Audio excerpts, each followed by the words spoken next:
Bonjour, c'est Claire-Lise. Nous allons parler sur ce bonus du phénomène des flammes jumelles. Alors, je vais vous expliquer ce que c'est et je vais vous expliquer pourquoi j'en parle là.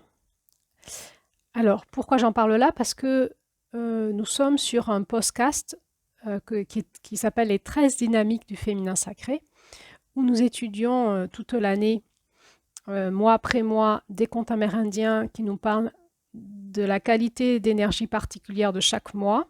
Et nous en sommes au mois de juillet où nous explorons le caractère sacré de l'amour. Nous avons donc étudié l'énergie du mois de juillet avec un conte qui s'appelait Celle qui aime toute chose. Et on a vu dans ce conte plusieurs mouvements dans ce conte, dont le quatrième mouvement était qu'elle elle partait de la terre et elle retrouvait son âme masculine et ils fusionnaient ensemble pour devenir l'étoile de l'amour. Donc ce conte amérindien nous parle de quelque chose qui ressemble à un lien d'âme cosmique. Et on peut se poser la question, est-ce que ce conte est une espèce de mythologie qui nous parle de quelque chose voilà, de mythologique chez les Amérindiens, qui s'appelle l'étoile de l'amour étant Vénus, et je vous ferai les prochains podcasts sur Vénus. Ou est-ce que ce conte veut nous dire quelque chose, veut nous faire grandir, veut nous faire comprendre quelque chose que nous sommes encore pas aptes à comprendre, et il utilise des symboles pour essayer de nous faire un petit peu cogiter. Finalement, le quatrième mouvement de ce conte semble nous dire qu'il y a des relations dans l'amour sacré, des relations de couple qui pourraient arriver à une unité cosmique. Alors, évidemment, ce n'est pas, c'est assez logique que j'ai envie de parler des flammes jumelles parce que la théorie des flammes jumelles parle de quelque chose de similaire. Cependant, je vais, moi, prendre un petit peu de recul avec tout ça et vous expliquer pourquoi je prends du recul. Et je vous donnerai à la fin de l'audio mon point de vue qui est assez alternatif par rapport aux flammes jumelles. Alors, d'abord, qu'est-ce que c'est que les flammes jumelles? Donc peut-être que si vous écoutez cet audio, c'est que vous suivez le podcast et vous ne connaissez pas qu'est-ce que c'est que les flammes jumelles, donc je vais vous expliquer. Peut-être qu'au contraire, vous connaissez très bien ce que c'est que les flammes jumelles parce que vous êtes fort intéressé par ce sujet et vous avez atterri sur cet audio de manière, j'ai envie de dire, au hasard. Et peut-être que ce qui va vous intéresser, c'est mon regard un peu décalé, un peu alternatif sur ce sujet-là. Alors, qui suis-je? Je m'appelle Claire-Lise Lahut. Je suis thérapeute de couple, sexo-conjugothérapeute. Je suis aussi thérapeute systémique et familiale et je suis thérapeute intégratif. Ça veut dire quoi? Ça veut dire que je travaille sur toutes les parties de l'être humain pour aider les personnes à intégrer dans leur vie les zones de déséquilibre. Alors, je travaille sur les aspects vibratoires, sur les aspects énergétiques, sur le corps. Je suis aussi psychosomatothérapeute. Je travaille sur toutes les dimensions émotionnelles et relationnelles et psychologiques de l'être humain, sur la conscience et sur la dynamique spirituelle. Ça s'appelle être thérapeute intégratif. C'est une partie, c'est un courant thérapeutique aujourd'hui qui existe depuis des années. Et la difficulté quand on est thérapeute intégratif, c'est de rester au centre, dans l'équilibre et de ne pas déraper sur les bords, on va dire, de cette roue intégrative pour ne pas aller tomber dans l'idéologie de certaines choses, devenir extrémiste. C'est toute la difficulté d'une profession comme la mienne, c'est de toujours de ramener les gens au réel, à quelque chose finalement d'assez terre à terre dans leur vie. Bon, si vous suivez ce podcast depuis janvier, vous commencez à connaître quel type de qualité d'audio je fais passer. Si vous ne me connaissez pas, il me paraissait important de pouvoir me positionner pour que vous compreniez de quel endroit je parle du phénomène des flammes jumelles. Donc, un thérapeute comme moi est forcément en lien avec le monde du développement personnel, le monde de la thérapie, bien sûr, le monde du développement aussi spirituel. Ça veut dire que quand on est thérapeute de couple et qu'on travaille sur toutes les dimensions de l'être humain, à un moment, on attire à soi une clientèle qui va nous parler du phénomène des flammes jumelles. Bon, ça c'est pour le côté thérapeutique. Ensuite, quand on est soi-même dans un chemin spirituel depuis des années, voire même, je dirais pour moi, depuis ma naissance, forcément, la notion de l'énergie de juillet et toute la notion de l'amour sacré, du couple, de la sexualité sacrée, de la famille, sont des sujets qui sont au centre en fait du chemin initiatique. Cette rencontre avec ce phénomène des flammes jumelles, je l'ai aussi rencontré dans ma vie privée. Et je l'ai travaillé pendant des années de mon côté pour comprendre un petit peu ce qui se passait. Et c'est avec cette force-là que je vais pouvoir vous parler aujourd'hui. Alors, qu'est-ce que c'est que la théorie des flammes jumelles? Donc, pour faire court, je vous dirais qu'on a tous entendu parler de la notion d'âme sœur, cette personne pour laquelle on a une très forte affinité sentimentale, et donc pas uniquement amoureuse, hein, ça peut être amoureux et sentimental. La flamme jumelle, elle, c'est pas une âme sœur, c'est en quelque sorte la réunion de deux moitiés d'une seule âme. Donc il y aurait deux âmes, et il y aurait une âme et il y aurait deux personnes. Et la rencontre de ces deux personnes réunirait ces deux moitiés d'âme à une seule. Donc le couple, la réunion des flammes jumelles donnerait un couple de l'âme réassociée en elle-même. Alors, cette théorie est très en vogue dans le milieu spirituel, essentiellement dans le milieu New Age. Je vous ai souvent parlé du milieu New Age dans mes audios, et je vais repréciser ici de quoi je parle. Le mouvement New Age, c'est un mouvement spirituel occidental qui est apparu à la fin des années 1960. Pendant cette période, toute cette libération religieuse, hein, il y a eu, donc, vous vous souvenez, si vous avez écouté les audios que j'ai fait sur toute l'histoire, le côté sociologique de l'histoire en France, de l'évolution des couples et de l'amour, en fait. Les années 1960 sont les années où il y a eu ce mouvement du début du féminisme, de la libération des contraintes religieuses, une demande de libération des mœurs, de la moralité, et une quête de la liberté dans l'amour. Toute cette mouvance, donc en France, il y a eu mai 68, hein, ce sont les jeunes qui ont manifesté pour leur liberté individuelle. Donc à partir de là, eh bien, il y a eu tout un mouvement chez les jeunes avec mai 68 et puis ensuite dans les couples et les jeunes ont donc grandi et donc après chez les Français. Une recherche de qu'est-ce que le couple, qu'est-ce que l'amour, avec cette libération sexuelle. Il s'est créé par-ci par-là des groupes hippies qui voulaient vivre en communauté cette liberté d'amour et cette liberté sexuelle. Et dans toute cette mouvance, il y a eu une recherche du bien-être, une recherche donc de l'amour. Et en même temps, il y avait donc cette explosion de tous les repères religieux et de la religion. Donc dans ce mouvement, il y a eu une quête spirituelle et c'est là qu'a démarré le New Age qui a voulu, dans cette quête de bien-être, associer à la fois des pratiques à la fois spirituelles de tout un tas de chemins spirituels, de l'ésotérisme et des pratiques thérapeutiques. Donc c'est un mouvement fondé sur l'espérance des temps nouveaux, et ne voulant plus être sur un seul chemin unique religieux, c'est caractérisé par la diversité. Ce qui était important, c'était qu'il y ait de la diversité. Et donc, on est allé prendre beaucoup de moi je dis qu'on fait comme une salade composée, on est allé prendre beaucoup de petits bouts de choses intéressantes dans toutes les spiritualités d'Inde, de l'Orient, dans toutes les pratiques un peu chamaniques. Et puis on est allé aussi prendre dans l'ésotérisme et aussi dans les pratiques thérapeutiques. Et de tout ça, on en a fait tout un boulga qui s'appelle le New Age.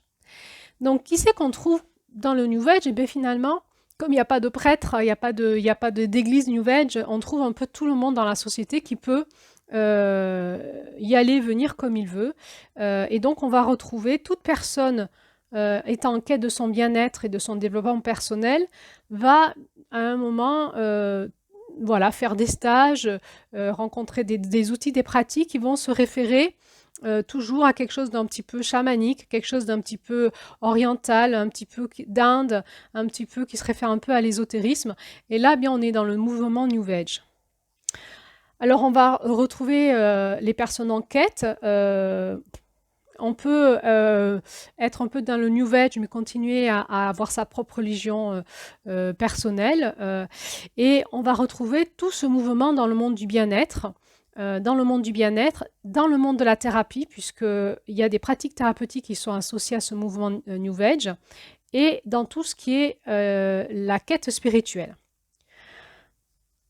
Alors, pourquoi je précise tout ça en début de cet audio? Parce que le phénomène des flammes jumelles, c'est vraiment un phénomène que l'on va rencontrer dans le monde New Age. Et pour comprendre mon positionnement, il faut comprendre d'où je pars. Donc, si vous voulez en savoir plus sur le monde New Age, j'avais fait un audio en mai. C'est l'audio 0512 qui s'intitule « New Age et les pièges de la fausse lumière, parfois un beau ramassis de conneries ». Voilà, donc là, vous savez mon positionnement aujourd'hui sur le New Age. Si vous voulez, vous pouvez aller voir cet audio. Alors, c'est assez subtil, ce mouvement New Age, parce qu'on peut avoir l'impression de ne pas en faire partie et en faire partie. Donc, ça nous embarque. Il y a des théories comme ça qui nous embarquent. Alors, ce sont les théories, quelques théories spirituelles qui arrivent d'on ne sait où.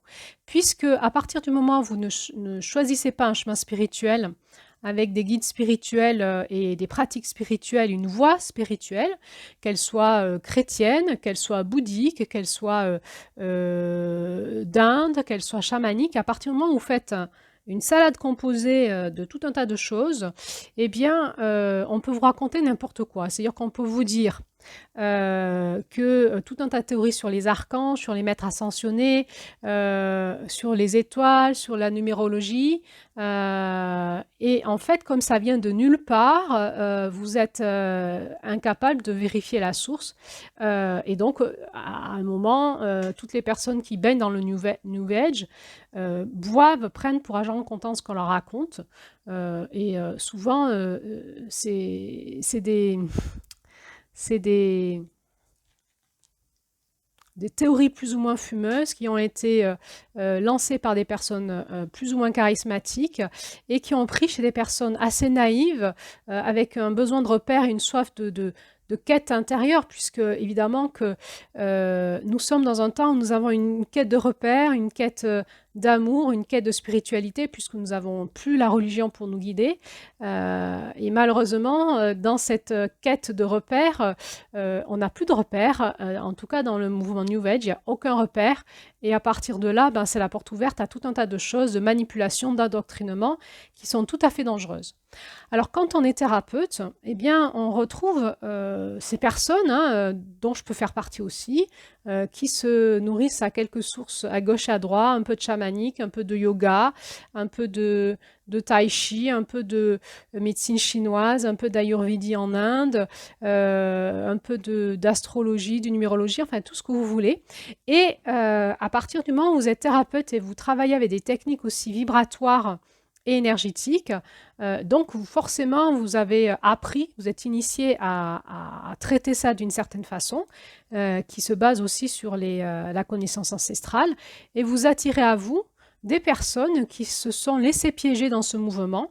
Et en soins, donc on va retrouver des personnes remplies d'entités énergétiques au niveau énergétique, de parasites énergétiques, avec un endoctrinement dans leur cœur et dans leur âme, et aussi au niveau psychologique, qui fait que les consultations deviennent compliquées parce que non seulement on est vraiment face à des personnes complètement endoctrinées, manipulées et sous emprise d'un mouvement qui s'appelle le mouvement New Age, mais elles, dans ce mouvement-là, elles se sentent libres, puisqu'elles ne sont pas dans une secte, hein, elles ne payent personne, enfin si, elles payent tout un tas de stages, tout un tas de personnes qui font du développement personnel, qui enseignent tout un tas de pratiques de thérapie, donc elles passent beaucoup d'argent, mais ça ne peut pas être défini comme une secte, donc elles ne se sentent pas endoctrinées, elles se sentent libres, et pourtant elles sont complètement embarquées sous emprise de tout un tas d'influences, de mouvements, sans même qu'elles s'en rendent compte.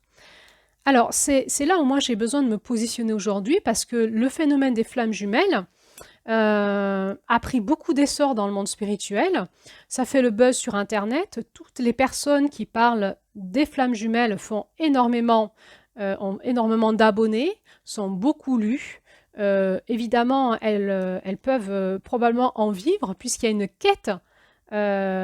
quête aujourd'hui sur l'amour, sur l'absolu aussi, sur la spiritualité, sur la complétude. Tout ce qui se dit sur le phénomène des flammes jumelles trouve acquéreur parce qu'il y a beaucoup d'âmes et de cœurs qui sont en demande. Et donc, il va y avoir un écho très fort par rapport aux flammes jumelles. Malheureusement, j'ai l'impression aussi, parce que moi j'ai fouillé Internet déjà pour moi, parce qu'on m'a aussi parlé des flammes jumelles pour moi, où je me suis posé la question à un moment, où je suis tombée sur les réseaux sociaux sur ça, et c'était très troublant. Et donc c'est un moment où je me suis questionnée là-dessus, et en écoutant les thérapeutes qui en parlent, parce que alors, qui c'est qui vous parle de ça? Ben, souvent ce sont des thérapeutes, et des thérapeutes de couple, ou des personnes qui se disent enseignantes spirituelles ou guérisseuses. Quand je les écoute, malheureusement, j'ai l'impression qu'elles sont tout à fait sincères et authentiques et qu'elles se rendent plus compte de ce qu'elles racontent en fait. Qu'elles sont elles-mêmes embarquées par un mouvement, par un flux, elles pensent vraiment avoir la connaissance et qu'elles guident les personnes. Et dans tout ce qui se raconte, il y a vraiment un flux d'endoctrinement qui m'inquiète en fait. Voilà. Et donc malheureusement aussi, j'ai des personnes qui viennent me voir au cabinet en me disant qu'elles ont rencontré leur flamme jumelle. Et au niveau vibratoire et énergétique, c'est pas du tout ça. On va retrouver des personnes sous emprise. Et puis, il va falloir nettoyer. Ça va être compliqué. Et puis, il va falloir aussi nettoyer l'endoctrinement psychologique. Et c'est aussi pour ça que pour moi, il est important aujourd'hui de me positionner sur ce phénomène des flammes jumelles. Alors, d'où ça vient ? Alors, on dit parcours des flammes jumelles ou parcours FJ, flammes jumelles. Vous trouverez ça, parcours FJ, sur Internet, et vous tomberez sur tout un tas de personnes qui vous parlent de ça. Alors, je vais déjà vous parler de l'origine de cette théorie, puis ensuite je vais vous décrire la théorie. Et ensuite, je vous donnerai mon point de vue alternatif à ça par rapport à ce conte, à notre énergie de juillet. Donc, flamme jumelle, on est sur la notion de flamme. Vous voyez, on n'est plus sur la notion d'âme. Alors là aussi, il y a une confusion. Certaines personnes parlent d'âme d'unité, qui correspondrait plus à ce que dit ce conte. Les flammes jumelles, on est déjà plus sur des âmes, on est au-delà de l'âme, on est sur la flamme, c'est-à-dire sur le feu primitif. Donc quelque chose du niveau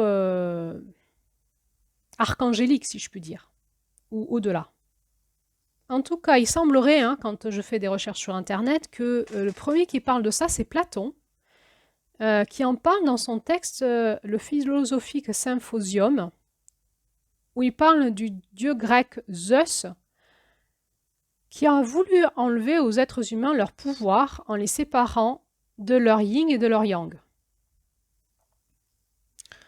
Bon voilà, après on va le retrouver dans d'autres spiritualités. En Inde, je vous avais parlé du Tantra, entre autres, où on parle de Shiva et Shakti, qui sont les deux principes masculin-féminin de Dieu, en fait.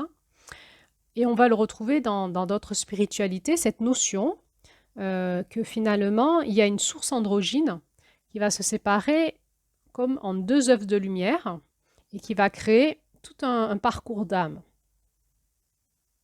On va peut-être aussi retrouver ça dans la Genèse, dans la Bible, avec cette notion qu'il y a une séparation à un moment du masculin et du féminin qui est un différencié, et c'est ce qui crée l'homme et la femme.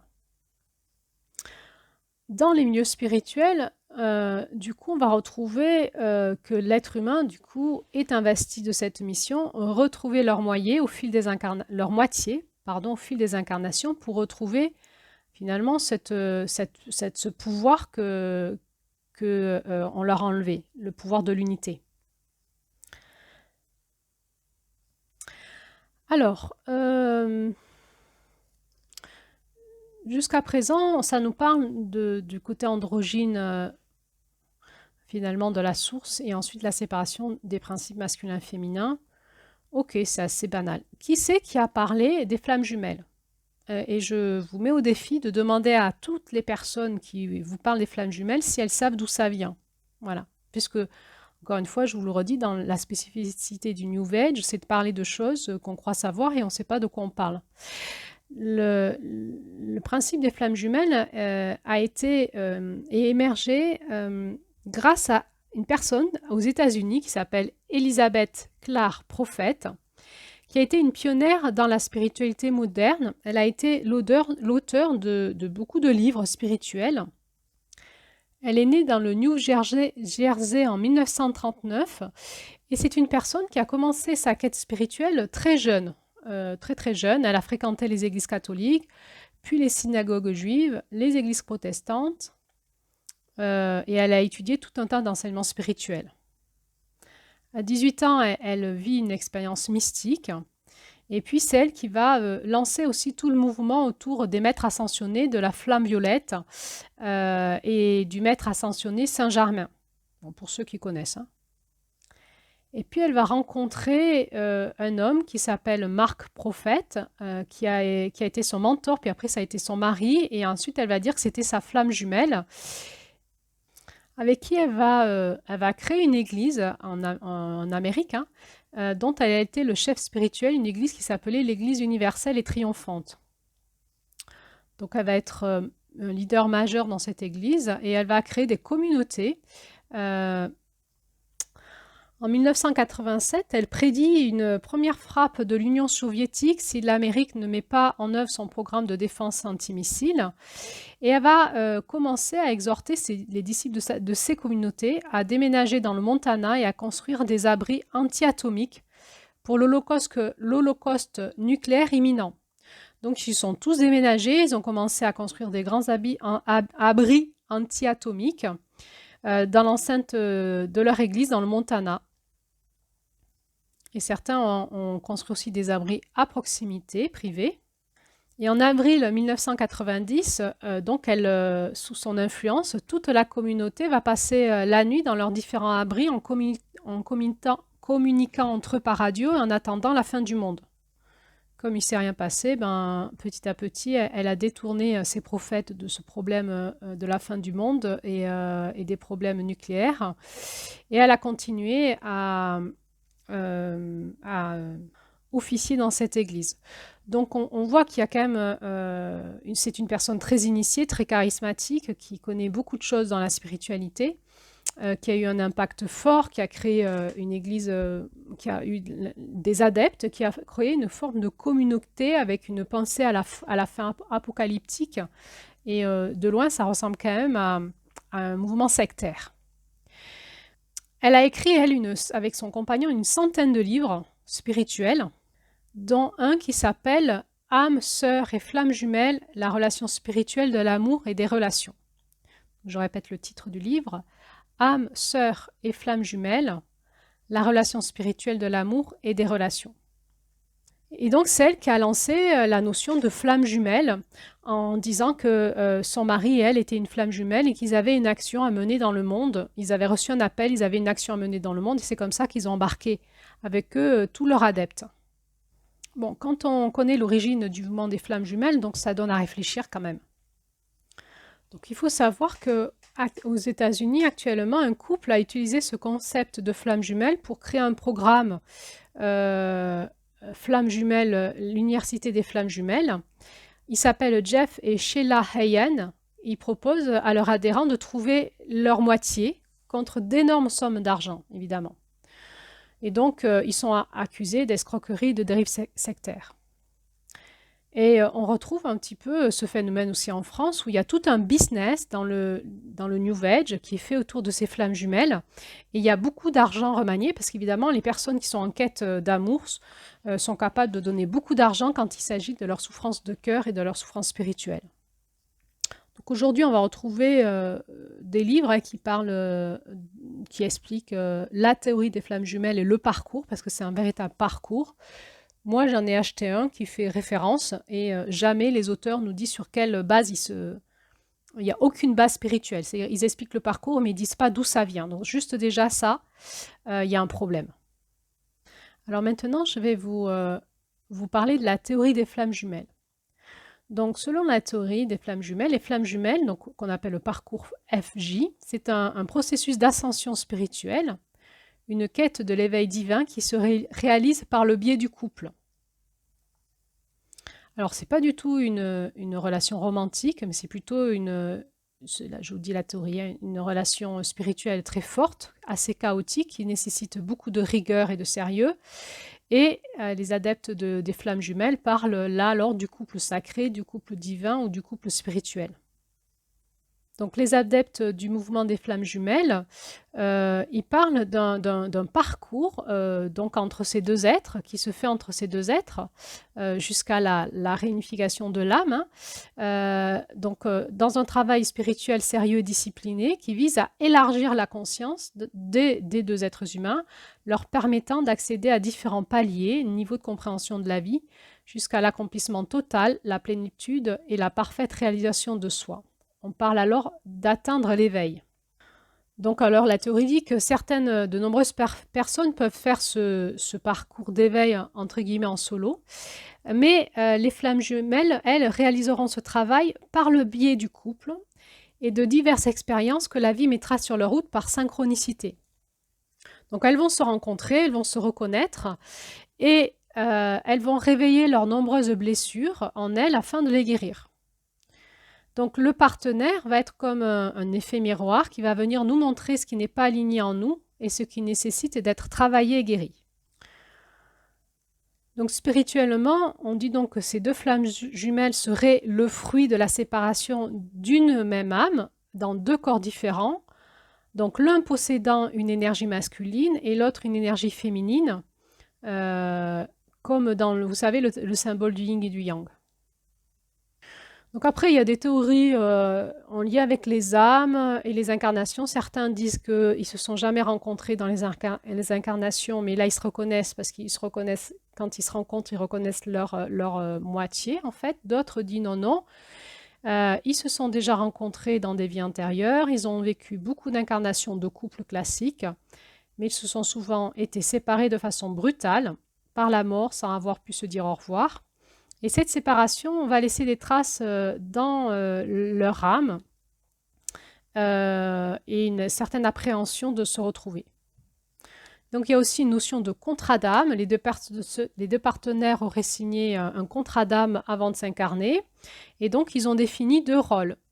Le féminin, sacré, le yin, c'est celui qui est de sexe féminin. Bon, certains disent ça, d'autres disent non, ça peut être le sexe masculin, mais lui, il incarne la dimension yin. Davantage terre-à-terre et cartésien. Non, pardon, la partie yin est davantage connectée au monde spirituel et va recevoir beaucoup d'aide de l'univers pour l'aider à comprendre le rôle spirituel de la relation. Donc, la partie yin va apprendre à mettre des limites à son hypersensibilité, à se respecter, à apprendre à dire non, à être généreuse envers elle-même avant de tout donner aux autres. Et elle est là pour apprendre à se connecter à sa part masculine grâce à l'aide de son partenaire. Et puis, il y a le côté masculin, sacré, le yang. Donc, certains disent que c'est celui du sexe masculin, d'autres disent non, ça peut être aussi des femmes qui ont une polarité beaucoup plus masculine. Et cette partie-là sera davantage terre-à-terre et cartésien. C'est la partie féminine qui réveillera chez ce yang sa part spirituelle et qui lui apprendra à rentrer en relation avec sa guidance intérieure. Et lui, il est là pour apprendre à se connecter avec ses émotions et sa sensibilité, à travailler sa propre part féminine grâce à l'aide de son partenaire. Donc la théorie dit que ces deux âmes auraient défini dans le contrat des grandes étapes de leur vie. Donc entre autres, ils vont transmuter le karma familial, le karma des vies précédentes. Ils ont aussi établi les modalités de leur réunion. Toutefois, ces retrouvailles ne se produiront que si le travail personnel de chacun est suffisamment avancé, et cela va prendre plusieurs années. La théorie dit de 5 à 10 ans au minimum, parfois toute une vie. Et si le travail n'est pas accompli jusqu'à son terme dans cette vie, il se poursuivra dans les vies suivantes. Donc comme vous voyez, c'est vraiment quelque chose de très spirituel, invérifiable. On ne sait pas du tout d'où ça sort. Bon, voilà, c'est ce qui se dit. Pourquoi on y croit? Moi, c'est la question que je pose. Et pourquoi on y croirait? Pourquoi on n'y croirait pas? Alors, il va y avoir des étapes qu'on va retrouver. Donc, il y a toute une théorie qui fait l'unité, où tout le monde dit la même chose. Donc, la première étape, c'est la recherche. Donc, avec un fort sentiment de nostalgie, une conscience aiguë que quelque chose manque dans sa vie. Donc évidemment, les personnes ne sont pas toujours au courant qu'il existe cette histoire de flammes jumelles, mais elles sont en quête de trouver leur âme sœur, cette personne parfaite pour elles. Et puis il y aurait toute une partie de la vie qui va être consacrée à se préparer à l'arrivée de cet autre, avec tout un chemin spirituel personnel. La deuxième étape, ça va être la rencontre, la reconnaissance. Donc il va y avoir un moment de rencontre, donc une rencontre physique et une prise de conscience des compatibilités qui sont là. Il y a il y a une aimantation qui se fait très forte et quelque chose où les personnes sentent que ça vient d'ailleurs. Ça va être animé de plein de coïncidences, de petits signes qui montrent que la rencontre était destinée à avoir lieu. Donc la rencontre, elle peut être très brève, un bref contact suffit pour faire sentir aux deux personnes qu'il y a quelque chose de très spécial qui se sont passées entre elles. Ensuite, la troisième étape, c'est l'étape test. Il va y avoir un semblant de relation qui se met en route où les deux personnes vont essayer de comprendre leur relation de couple. Ils vont un peu tester leurs limites et dépasser un peu l'expérience de juste tomber amoureux. Ils essayent de comprendre quel type de relation ils vont avoir l'un avec l'autre. Et puis la prochaine étape va être l'étape de la séparation qui va être faite par un état de crise. Donc elle peut être liée à un chagrin, à la dépendance affective, à la trahison, aux blessures, aux luttes de pouvoir. Et tout un tas de choses qui exercent une pression sur le lien avec l'autre âme jumelle, l'autre flamme jumelle. Donc la séparation va se faire de manière très douloureuse. Et ensuite, il y a une longue étape qui s'appelle l'étape de la course ou de la poursuite. Donc en anglais, il est parlé du runner et chaser. Donc il y a une des personnes qui sait que c'est une rencontre flamme jumelle et qui va poursuivre l'autre, et l'autre va prendre la fuite. Et donc il va y avoir tout un jeu de course-poursuite qui va se mettre en route là, et c'est là où il y a tout le business thérapeutique, où il y a des thérapeutes qui vous proposent de vous accompagner dans cette période de course-poursuite, parce que ça ressemble vraiment à du lien toxique. C'est très intense en termes de souffrance et de complexité au niveau psychologique et relationnel. Là, on parle de l'existence d'une tierce personne qui rentre dans le jeu. Ça peut être une maladie, ça peut être tout ce qui se met au travers de ce couple de flammes jumelles. Ça peut être une maladie, ça peut être une compagne, ça peut être une différence d'âge, etc. Et donc, il y a vraiment un lien triangulaire qui se met en route, hein, sauveteur, victime, persécuteur, un lien toxique. Et tout ça étant validé par la théorie comme étant un chemin spirituel d'éveil. Pourquoi? Parce que on travaille, c'est toute une dynamique de polarité yin-yang qui fait traverser certaines blessures sur plein de plans et qui à un moment pourra arriver à mettre les blessures hors contrôle et à la réunification. Alors, il est à noter que beaucoup de thérapeutes qui accompagnent dans la dynamique des flammes jumelles, ou voire qui écrivent des livres, disent qu'eux, ils ne sont pas encore arrivés à la... Parce qu'eux-mêmes, ils sont concernés par ça, bien sûr, et ils ne se sentent pas... Ils disent ne pas être arrivés à la réunification, donc ne pas avoir accompli leur chemin. ce qui pose problème de mon point de vue en termes de conscience de leur côté. Une autre étape qui sera l'étape de l'acceptation. Donc il va y avoir des deux côtés, les deux personnes vont renoncer à ce besoin de contrôler cette relation de couple. Ils vont reconnaître que chacun est dans un destin, ils ne peuvent pas s'échapper au destin. Ils vont apprendre à mieux vivre l'instant présent, se confiant à l'univers. Ils vont accepter l'effet miroir entre eux et vont travailler sur eux. Et puis ensuite, il va y avoir la phase des retrouvailles, avec un équilibre qui est rétabli, beaucoup de chemins d'éveil et donc de guérison. Pour certaines flammes jumelles, cette réunion sera de nature physique, donc ils seront un couple, mais pas forcément. Mais cette réunification générera un sentiment de paix, de spiritualité, d'acceptation et de compréhension réciproque. Voilà, la théorie dit que tout le monde n'a pas une flamme jumelle et que la plupart des gens vivront une vie heureuse avec leur âme sœur sans forcément être appelés par ce parcours de flammes jumelles. Voilà, donc si vous n'étiez pas au courant qu'est-ce que c'était que le parcours des flammes jumelles, vous l'êtes aujourd'hui. Donc ça fait le buzz sur les réseaux sociaux, dans le monde de la spiritualité. Et maintenant, tous les magazines psychologiques en parlent aussi, puisqu'on va retrouver ça de plus en plus. Beaucoup de personnes vont en parler. Alors, moi, je vais vous dire dans un premier temps pourquoi je trouve ça dangereux et du coup, après, mon regard alternatif. Bon, donc toujours, j'ai plusieurs regards, moi. Déjà, au niveau spirituel, tout ce qui est théorique et dont on ne sait pas d'où ça vient est pour moi dangereux. Déjà, à partir du moment où vous mettez en théorie un trajet d'éveil spirituel, c'est de l'endoctrinement. Vous demandez aux gens de suivre un certain parcours, un certain chemin. Vous savez, dans la physique quantique, on dit que la réalité est ce que crée le regard. Notre regard conditionne notre réalité. À partir du moment où vous dites à des personnes qu'elle est en train de vivre un parcours flamme jumelle et que ça va se dérouler comme ça, eh bien, elle va le vivre parce qu'elle va le croire et elle va le vivre. C'est-à-dire qu'il va y avoir tout un tas de conditionnement dans sa tête qui va lui dire effectivement, il se passe ça, il se passe ça, ça correspond tout à fait à la théorie des flammes jumelles, donc j'ai un parcours de flammes jumelles et elle va rentrer dans l'endoctrinement et elle va se faire manipuler. Donc au niveau spirituel, toute théorie spirituelle est pour moi dangereux. C'est faux chemin pour moi. Dès qu'on vous met une théorie spirituelle, c'est que vous risquez de vous faire embarquer dans l'endoctrinement. Ensuite, juste vous dire que le monde de l'âme, on ne peut pas le contrôler, on ne peut pas le théoriser. Là, on rentre dans l'infiniment grand et l'infiniment mystérieux. Et plus on a du recul, plus on a une attitude d'humilité, de lâcher prise et d'écoute dans notre cœur de ce que nous dit nos reliances au divin, mieux c'est. Donc toute la théorie sur les incarnations, les contrats d'âme et tout ça, attention, attention, attention, attention. Là-dedans, vous pouvez vraiment vous enfermer à double tour dans des prisons vibratoires énergétiques et qui vont vous faire beaucoup souffrir.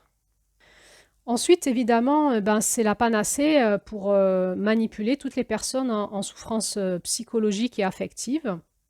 Et donc, on voit des personnes qui sont tombées amoureuses d'un homme ou d'une femme avec un coup de foudre, par exemple, et avec une séparation rapide, qui vont consulter parce qu'ils sont en fragilité et on va leur expliquer qu'ils sont probablement en train de vivre un parcours de flammes jumelles. Et là, on se retrouve avec des personnes complètement manipulées. Alors, on va proposer de l'accompagner dans le parcours et ça va coûter un certain prix.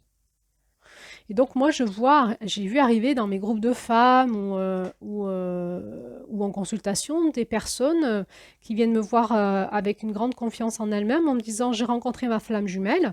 Et quand je fais des soins vibratoires, elles sont sous emprise. Voilà, elles sont sous emprise.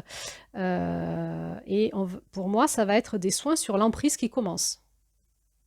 Donc, je retrouve des emprises vibratoires, des emprises énergétiques. Et donc, on est dans tout ce que je vous ai expliqué en mai sur le phénomène des fausses lumières spirituelles et de tout le parasitisme énergétique. Et c'est très compliqué à leur faire des soins parce qu'elles psychologiquement, Pour elle, c'est un pilier. C'est vraiment la notion de l'emprise et de l'endoctrinement. On ne peut pas les faire lâcher psychologiquement et il va y avoir une résistance à évoluer là-dessus. Et si on ne va pas dans leur sens en disant ben oui, je vais t'accompagner sur ton parcours de flamme jumelle, eh bien, elles partent en fait. Ensuite, cette théorie valide les relations toxiques, c'est-à-dire qu'on semblerait dire que pour vivre un couple sacré, un couple divin, il faut passer par toutes les étapes toxiques. Hein. Parce que vraiment, quand on écoute toutes les théories autour de la flamme jumelle, ça ressemble vraiment parfois à des relations de pervers narcissiques. Hein. C'est-à-dire qu'on accepte d'être dans des relations hyper toxiques sous le couvert que c'est une relation flamme jumelle, donc c'est normal. Donc on doit en passer par là pour vivre l'éveil et l'amour. C'est super grave. Ensuite, ça banalise le chemin spirituel entre deux âmes. C'est-à-dire, ben voilà, ça se passe toujours comme ça, c'est banal, quoi. Et tout le monde, alors vous verrez, si vous regardez des vidéos sur les flammes jumelles, en commentaire, tout le monde a rencontré sa flamme jumelle. Il y a énormément de commentaires. Et là, tout le monde parle de sa flamme jumelle. Hein, et tout le monde est sur ce chemin d'éveil. Ensuite, si on regarde l'égrégore des flammes jumelles, eh bien, c'est un égrégore qui devrait, s'il était vrai, vibrer au niveau vibratoire sur des vibrations divines, puisqu'on parlerait d'énergie quasi archangélique ou plus cosmique qui se réunissent pour créer l'amour divin sur la Terre. Et donc, on devrait être sur un égrégore de très haute fréquence. Eh bien, c'est un égrégore très bas astral. Donc, tout l'inverse. Donc voilà, à partir du moment où vous embarquez dans l'égrégore des flammes jumelles, vous enfermez dans un égrégore vibratoire de basse fréquence. Voilà, je vous propose de vérifier si vous savez mesurer la vibration d'un égrégore. Et donc, c'est la porte ouverte aux manipulateurs. Qui est manipulé? Certains thérapeutes s'embarquent là-dedans parce qu'eux-mêmes, ils vivent quelque chose au niveau de fort avec un être amoureux qui est parti je sais pas quoi, qui eux-mêmes se font embarquer dans ces peut-être à flammes jumelles, ils vont eux-mêmes être accompagnés, ils vont eux-mêmes vouloir accompagner les autres, et on voit des thérapeutes qui ont vrillé, qui ont perdu l'ancrage et leur alignement et les pieds sur terre, et qui se font embarquer par cet égrégore. Et comme ils ont du monde qui les écoute et qui viennent les payer, eh bien, il n'y a pas de remise en question. Alors, ils ne sont pas supervisés, vérifiés. Après, on peut vraiment trouver des charlatans qui profitent du phénomène pour se faire du pognon. Et puis, on va retrouver, en principe, on devrait retrouver, si cette théorie était vraie, les personnes qui viennent consulter devraient être des personnes de très haut niveau vibratoire, comme des maîtres. Mais parfois, on retrouve vraiment des personnes toutes cassées, qui sont en dépendance affective, qui sont sous emprise, qui sont toutes infectées de l'intérieur, qui ont une conscience très limitée. Voilà, donc c'est un peu tout cracra, quoi. Alors, je suis désolée parce que je casse le mythe, là, je casse le truc qui fait « Waouh, trop bien les flammes jumelles ». Et maintenant, je vais vous donner mon regard alternatif. Alternatif à tout ce qui se dit en fait. Alors, si on regarde ce conte, on comprend bien que, en tout cas dans l'enseignement chamanique, on nous parle bien d'un côté de couple sacré où il y a bien finalement une réassociation cosmique pour un destin cosmique. Donc, moi, dans mon humilité et dans mon je sais pas trop de quoi il en recourt, je veux bien l'entendre, ça. Mais je ne sais pas ce que c'est. Là, je ne sais pas dire, ils ont créé une étoile qui s'appelle l'étoile de l'amour, je ne sais pas dire de quoi ça nous parle, à quel niveau. Je veux dire, dans l'espace de mon bon sens. Voilà. Je peux l'écouter avec mon cœur, et avec mon cœur, je comprends qu'il y a quelque chose qui me dépasse, et que je ne peux pas théoriser, mais que je peux dire oui, peut-être. Mais alors, ça me dépasse. Ce qui est sûr, c'est qu'il peut y avoir ce que moi j'appelle des rencontres d'âmes, s'il peut y avoir des phénomènes très forts de rencontre entre deux âmes, avec tout un tas de choses qui ressemblent à cette théorie, qui sont des mouvements, comme des mouvements électromagnétique entre les âmes. Et effectivement, il y a un épurage, tout un phénomène d'épuration des âmes qui se fait quand ces âmes se rencontrent.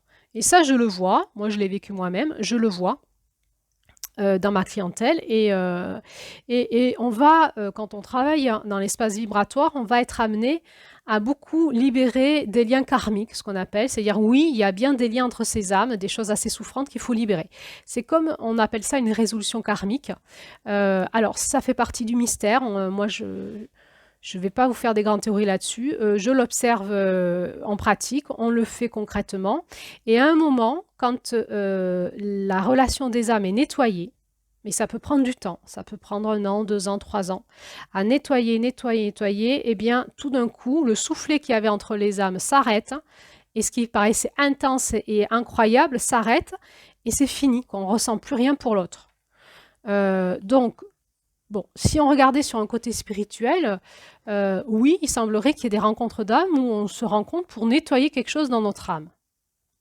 Et que c'est très intense, très inconfortable, et que oui, ça nous amènerait dans une forme de chemin d'éveil. Et que oui, ça comme un accélérateur de guérison et de conscience. Mais c'est pas pour ça que c'est les flammes jumelles. Alors, moi, par rapport à tout ce qui est le monde de l'âme, hein, il y a des médiums, des guérisseurs, enfin des personnes qui sont un peu spécialistes du monde de l'âme, qui canalisent et qui nous expliquent tout un tas de choses sur l'âme. Donc, il y aurait des âmes sœurs, il y aurait des âmes jumelles, il y aurait des âmes complémentaires, des âmes d'unité, et puis il y aurait des flammes jumelles. Bon, moi, j'en sais rien. Franchement, moi j'écoute, je crois rien. C'est-à-dire peut-être que les gens, ils ont eu de l'info, elle vient d'où? C'est telle personne, tel archange, je sais pas qui maître ascensionné qui a donné l'info. Est-ce que c'est vrai? Est-ce que c'est pas vrai? Moi, ma position, c'est de rester incrédule sur tout ça. C'est de pas me laisser m'enfermer dans toutes les théories sur l'âme, aussi sur la réincarnation, etc. Parce que moi, ce que je sais aujourd'hui, c'est que le monde de l'âme, c'est très complexe. On est dans le monde du grand mystère et que moins on essaye de théoriser, mieux c'est. Alors, parce que la théorie nous enferme. Alors peut-être que on a envie de se donner des repères et que comme on a un mental qui est très présent, le fait d'avoir un peu des repères nous calme un petit peu et nous aide à cheminer dans ce monde-là. Je veux bien l'entendre. Mais attention à toutes les théories spirituelles sur l'âme, c'est une porte ouverte à de la manipulation et un enfermement idéologique ou théorique spirituel. Mon positionnement à moi, c'est de rester très ouverte sur la notion d'âme et de le traiter vraiment avec humilité et foi en m'en remettant à un plus grand que moi, en écoutant de manière très précise dans mon ancrage et mon alignement et dans mon cœur ce qui est en train de se dire et comment il faut que je traite ça. Voilà, ensuite oui, je peux dire par rapport à tout ce que je vois depuis une dizaine d'années, parce que moi je travaille dans ce milieu-là depuis une dizaine d'années, que oui, il semble bien qu'il y ait des personnes particulières qui sortent de la masse et qui ont des fréquences vibratoires assez fortes et qui ont un parcours particulier en lien avec le couple, hein. Souvent des personnes célibataires d'ailleurs, qui ont une conscience très forte de tout ça, qui d'ailleurs se disent pas forcément dans le parcours des flammes jumelles, voire même qui le refutent, ne l'aiment pas, qui demandent de l'accompagnement parce que ça bouscule fort dans leur psychologie et dans leur repère intérieur. Elles ont besoin d'être accompagnées aussi dans leur corps, dans leur être, et que souvent tout ça a été, ce chemin-là a démarré à la rencontre d'un être qui d'ailleurs elle ne voit plus souvent et qui a généré chez elle comme une activation, effectivement. Alors, je ne dis pas que c'est des flammes jumelles parce que je ne valide pas ça, mais il semble bien y avoir des personnes qui ont à vivre une dimension de couple plus en lien avec quelque chose, en lien avec leur âme, en lien avec quelque chose peut-être en lien avec, qui sait, un destin cosmique, je ne sais pas. Mais ça se voit tout de suite. Les personnes qui arrivent au cabinet, qui parlent de ça, elles n'ont pas le même discours que les autres, elles ne sont pas endoctrinées, elles ont une position de recul, il y a une fréquence vibratoire très forte, il y a de la connaissance en elles, intuitive, Elles savent pas trop de quoi elles parlent. Elles sont souvent célibataires. Elles ont une conscience très forte de ce qu'est l'amour sacré, la sexualité, le couple. Euh, et elles avancent tout doucement, toujours en lien avec une personne qui n'est pas souvent là dans leur vie, mais qui est comme comment dire, un catalyseur. Voilà ce que je peux dire. Donc, moi, mon point de vue, c'est toujours non pas de fermer la porte et de dire tout ça n'existe pas, c'est de faire du tri, encore une fois, de sortir des confusions. Moi, mon meilleur outil, c'est aller voir au niveau vibratoire énergétique, qu'est-ce qui se passe quand la personne parle de ça. Est-ce que c'est vibratoirement en cohésion, en cohérence? Est-ce qu'il y a des phénomènes d'emprise? Est-ce qu'il y a du clivage vibratoire? Autrement dit, est-ce qu'il y a c'est cassé? Est-ce qu'il y a de l'infection au niveau vibratoire, des informations vibratoires de la personne? Allez regarder au niveau énergétique. Est-ce que la personne est sous emprise énergétique? Est-ce qu'elle est possédée? Est-ce qu'elle est sous l'emprise d'un égrégore? Est-ce qu'elle est libre dans ses pensées ou ses pensées sont manipulées par des entités, des parasites énergétiques, et de nettoyer tout ça, et ensuite d'aller voir ce que dit son corps, ce que dit ses émotions, ce que dit sa psychologie, ce que dit son être spirituel. Et tout doucement, en avançant, les choses s'affinent, les choses s'éclaircissent, mais ce sera toujours la personne qui fera le chemin, et ça ne sera jamais le thérapeute qui pourra définir la théorie de la personne à sa place. Et notre rôle en tant que thérapeute de couple et énergéticien, guérisseur, ça sera d'accompagner. Et si la personne elle a vraiment quelque chose de cosmique à vivre avec un homme ou une femme, eh bien c'est un maître. Donc on ne lui enseigne rien, on l'écoute. On l'écoute et on l'accompagne sur son chemin. Et donc ça nous demande de vraiment être dans une posture de laisser faire le grand mystère, de laisser la porte grande ouverte, d'être très dans le discernement, d'être très ancré, aligné dans le cœur et de vraiment observer tous les phénomènes qui nous happent dans des mouvements d'influence de ce mouvement New Age, et qui pourraient nous amener à perdre notre nord et à raconter et à influencer par nos discours des personnes qui seraient sensibles. Et on tomberait dans l'abus spirituel là. Là, pour moi, tout ce qui est le phénomène des flammes jumelles, on est dans l'abus spirituel, où on embarque dans des théories spirituelles, des âmes, j'ai envie de te dire, plus ou moins fragiles, et on fait de l'abus spirituel. Alors, il y a quelques thérapeutes qui commencent à se positionner sur Internet en disant attention, les flammes jumelles, ça ressemble plutôt à de la relation toxique ou à des relations karmiques qui se travaillent.